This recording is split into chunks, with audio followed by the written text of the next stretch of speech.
Hello guys, good morning, happy independence day. আজকে একটা খুব ভালো দিন, 15ই আগস্ট, স্বাধীনতা দিবস। তো আজকে আমাদের বাজার থেকে এসেছে মাটন। তো মাটন রান্না করতে হবে। তো গাইস, মাটনটা রান্না করে তোমাদের সাথে শেয়ার করব। তোমরা সবাই কেমন আছো?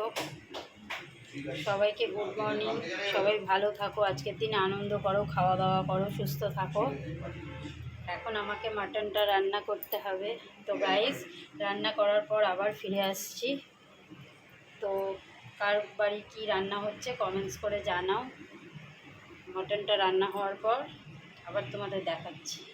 তো চলো গাইস, এখনকার মতো টাটা, অনেক কাজ আছে আজকে।